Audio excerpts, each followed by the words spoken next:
Hello, I'm Divya A, Assistant Professor, ECE, AJ Institute of Engineering and Technology, Bangalore. So, in today's video lecture, I'll be continuing with part B of Module 4, that is Optical Amplifiers. First, there will be an introduction to the optical amplifiers. Then we'll be seeing about the applications of these. Then we'll continue with learning about the working of a basic optical amplifier. Then we'll see about its classification. Finally, we will learn about the semiconductor optical amplifier in detail. So the question arises, why do we need optical amplifiers? So as we all know, during signal transmission, it is necessary to employ amplifiers within the network in order to have a distortionless data signal. So when we talk about an optical communication system where data is transmitted in the form of light through fiber cable, then the system also requires an amplification unit. This is so because when the signal is sent from one end to the other, then various factors degrade the quality of the signal, due to which it sometimes becomes impossible to regain the original information from that particular signal. So if we use an electronic amplifier, then it will require some additional units in order to convert the optical signal into electrical form and vice versa. So this process is somewhat time consuming and makes the data transmission rate slower. However, the arrival of optical amplifiers has eliminated this problem. Thus, employing the optical amplifiers in an optical communication system allows us to have a signal transmission to longer distance and at a faster rate without attenuation. So next let's learn about some of the general applications.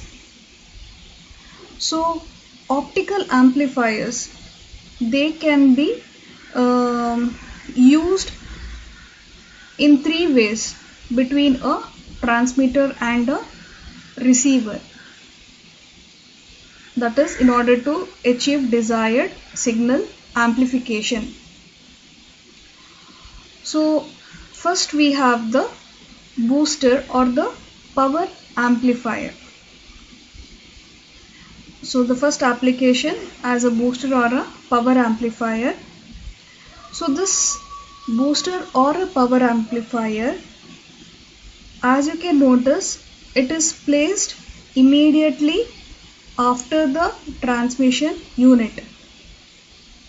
So it enhances the level of the signal before the signal is provided to the optical link for transmission.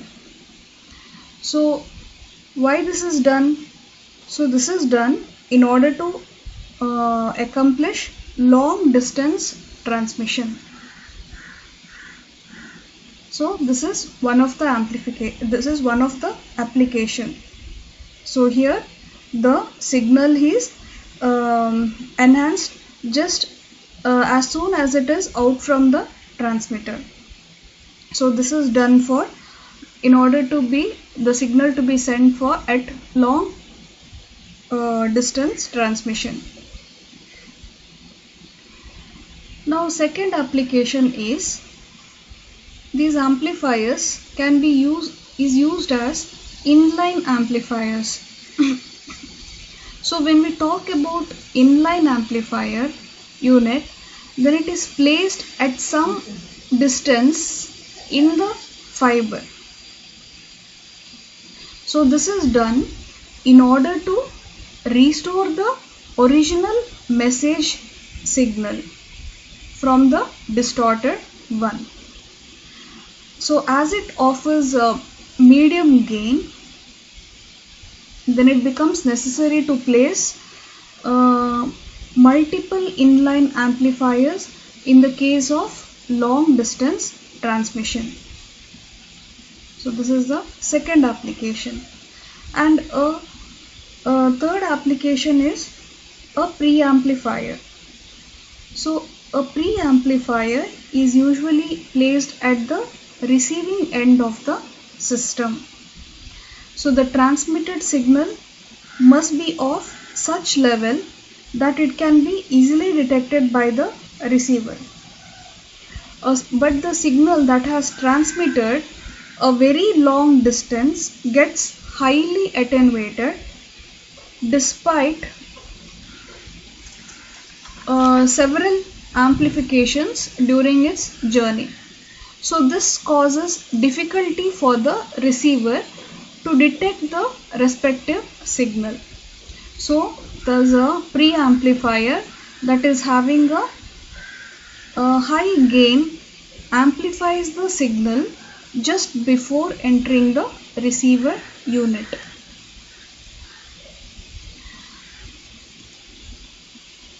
So next, coming to the working of a basic optical amplifier.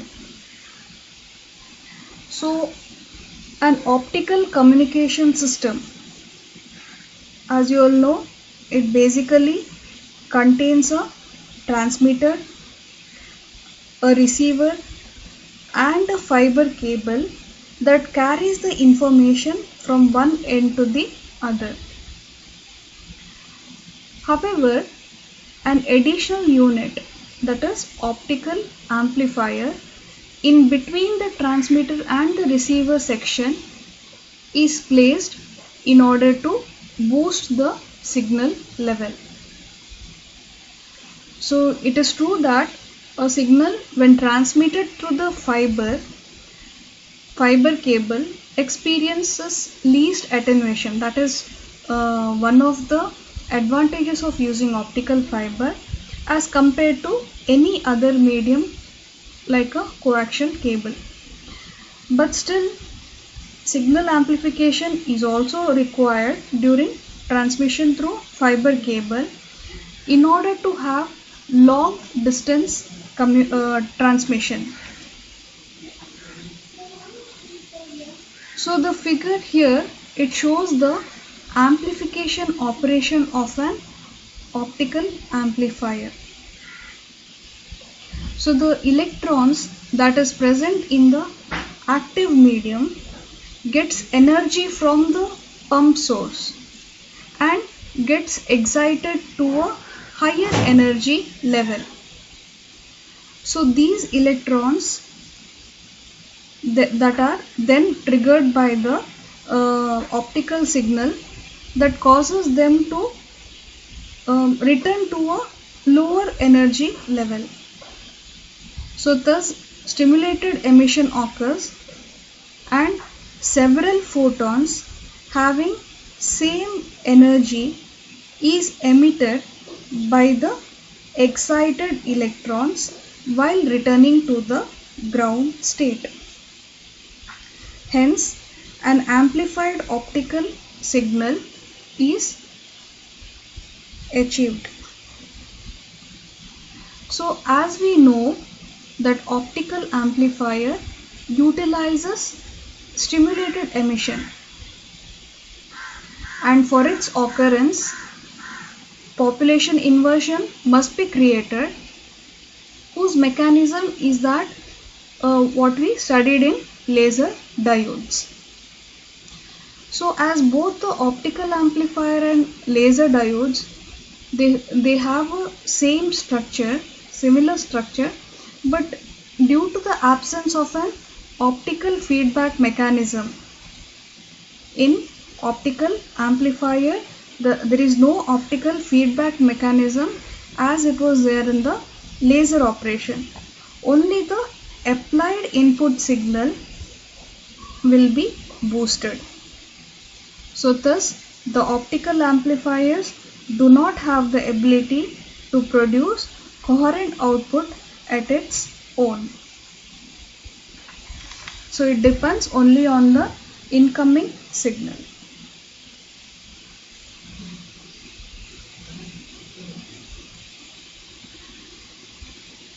So the optical amplifiers, they are basically classified into three main categories.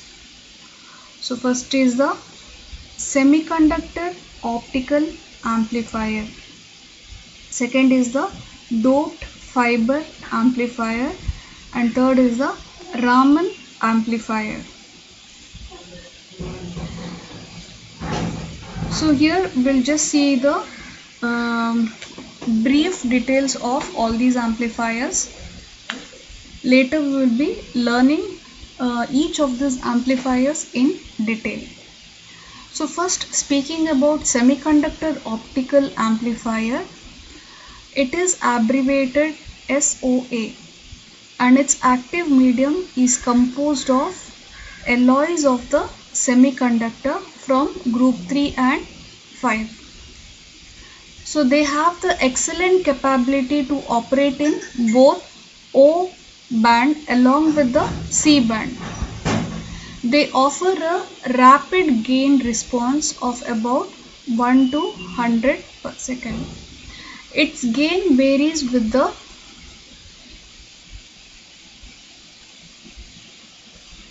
variation in signal bit rate.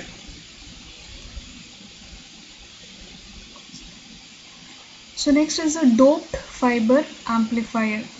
It is abbreviated as DFA, and the active medium is formed by lightly doping silica core with rare earth elements. Thus it is also known as earth doped fiber amplifier, or erbium doped fiber amplifier. The working of doped fiber amplifier does not rely on the bit rate and the format of the signal. Next is the Raman optical amplifier. So it is based on stimulated Raman scattering. Thus it is named so. For signal amplification, it requires a standard transmission fiber cable. It is noteworthy in case of Raman amplifier that they do not require population inversion mechanism for amplification purpose. So next we'll learn about the semiconductor optical amplifiers in detail. So in semiconductor optical amplifier, an electric current is passed through the device that excites the electrons in the active region. So when photons travel through light travel through the active region, it can cause these electrons to lose some of their extra energy in the form of more photons that match the wavelengths of what was already there. So therefore, an optical signal passing through the active region is amplified, and it is supposed to have experienced a gain. So both edges of the semiconductor optical amplifier are designed to have a very low reflectivity, so that there are no unwanted reflections of the signal within the semiconductor itself. So this is the main difference from regular lasers that have reflective facets in order to build up the intensity of light within the semiconductor material. So this is the basic operation of a semiconductor optical amplifier. So next we'll see about external pumping. So external pumping injection creates population inversion, that is similar to lasers. So here external current injection, as we already saw, it is the pumping method that is used to create the population inversion. So needed for having a gain mechanism in the semiconductor optical amplifiers. So we have here the rate equations as we had derived from in the laser chapter. So same thing has been written here. So the rate equations can be defined as Rp of t minus Rst minus n of t divided by tau r. So here Rp of t is nothing but J of t divided by Q into D. So R suffix P of t is the external pumping rate. J of t is the current density and D is the thickness of the active layer, and tau r, it is the combined time constant that is coming from the spontaneous stimulated emission and spontaneous recombination rates. Then we have this R suffix St, it is the stimulated emission rate and it is equal to, and it is given by this equation here. So the net stimulated emission rate, it is equal to gamma A V suffix G into N minus N suffix TH into N PH, which is equal to G into V suffix G N PH. So here in this equation Vg, it is the group velocity of the incident light, and gamma is the optical confinement factor, A is the gain constant, and NTH is the threshold carrier density, and capital N suffix PH is the photon density, G is the overall gain per unit length.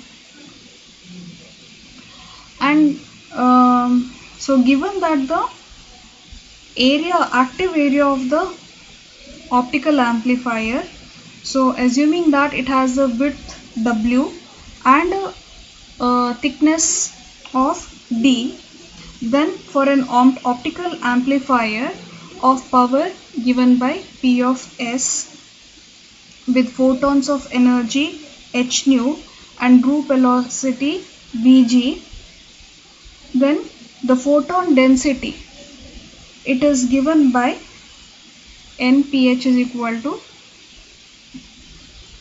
P suffix S divided by Vg into h nu into W into D. So here P suffix S is the power of the optical signal, and as I already told you, W is the width and D is the thickness of the active area respectively. So under steady state condition, variation of the carrier density with respect to time. That is, as we saw here, the first rate equation what we wrote. So under steady condition, so this will become equal to 0.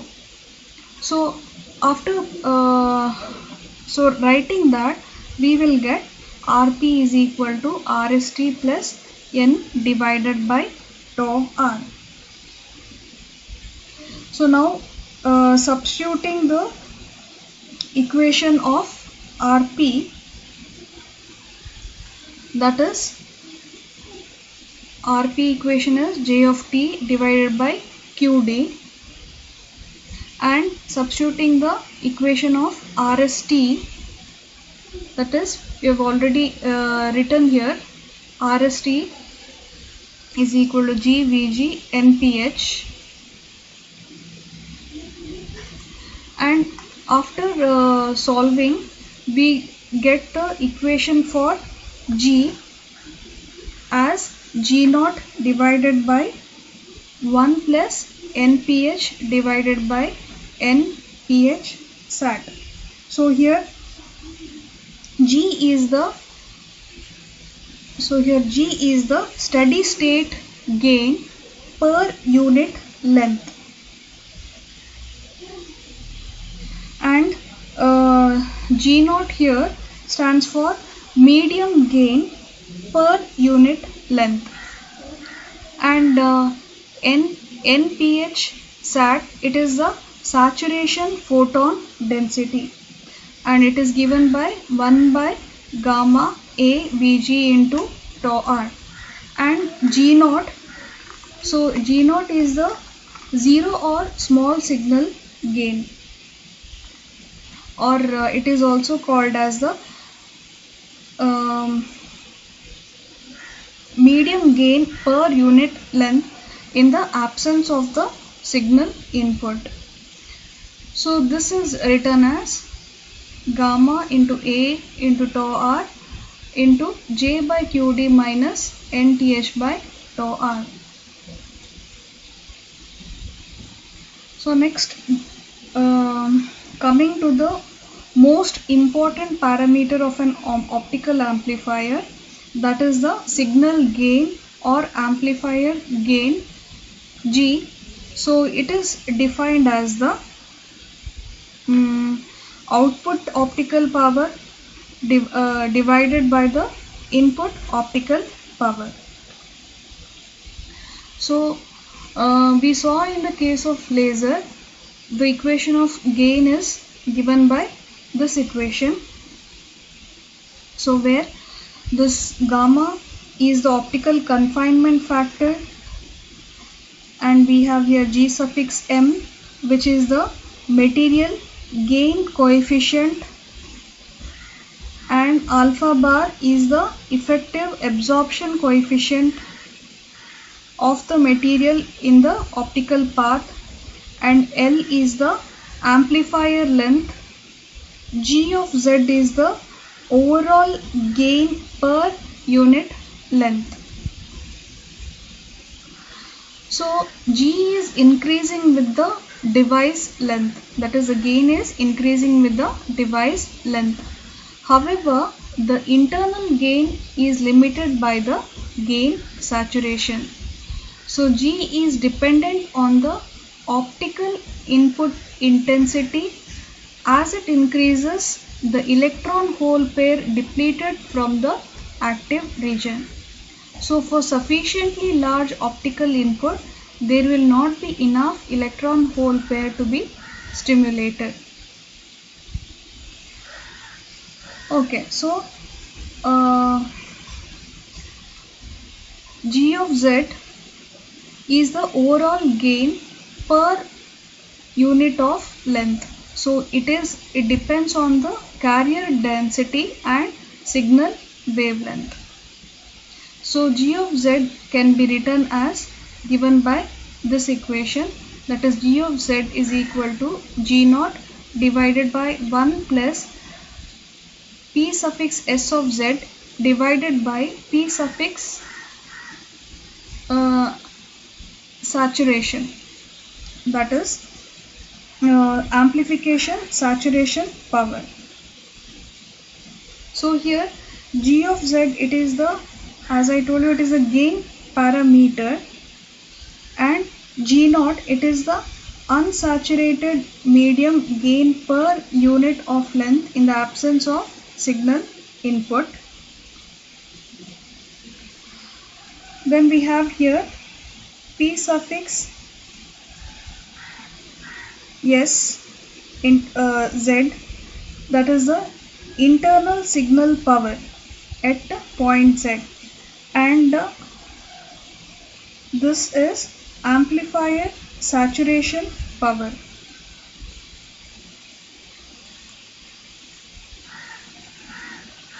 So the increase in the light power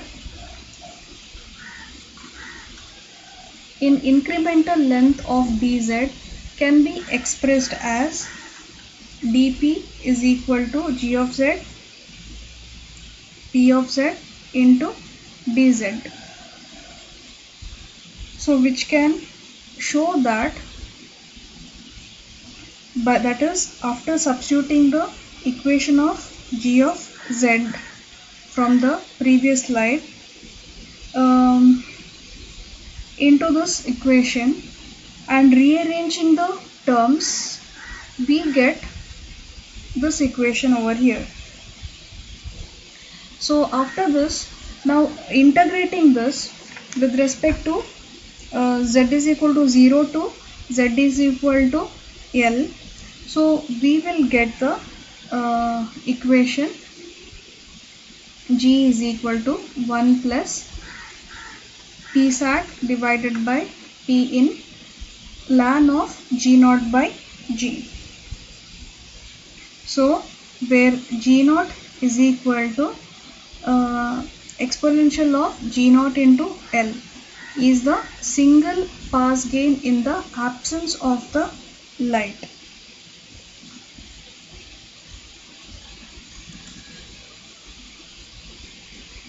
Next, finally coming to amplifier gain versus power. So here this figure illustrates the dependence of the gain on the input power. So here the zero signal gain is G naught is equal to 30 dB. So which is a gain factor of 1000. So the curve shows that as the input signal power is increased, the gain first stays near the small signal level and then starts to decrease. So after decreasing linearly in the gain saturation region, it finally reaches an asymptotic value of 0 dB for high input powers. Also shown is the output saturation power, which is the point at which the gain is reduced by 3 dB. So using the amplifier must be done at appropriate places where the optical power is really low. So some of the characteristics of an semiconductor optical amplifier: first of all, they are compact, that is only a small semiconductor chip with electrical and fiber connections. The output powers are significantly smaller. The gain bandwidth is smaller, but devices operating in different wavelengths region can be made. The upper state lifetime and thus the stored energy are much smaller, so that the gain reacts to changes in pump power or signal power within nanoseconds. Changes in gain also cause phase changes, leading to line width enhancement factor. So these exhibit much stronger nonlinear distortions. The noise figure is typically higher. The amplification is normally polarization sensitive. So coming to the application of a semiconductor optical amplifier, they are used as power boosters immediately after laser diode. They are used as inline amplifiers. They are used as detector preamplifier. They are used as optical switching element, and they are also used as wavelength converter. Thank you.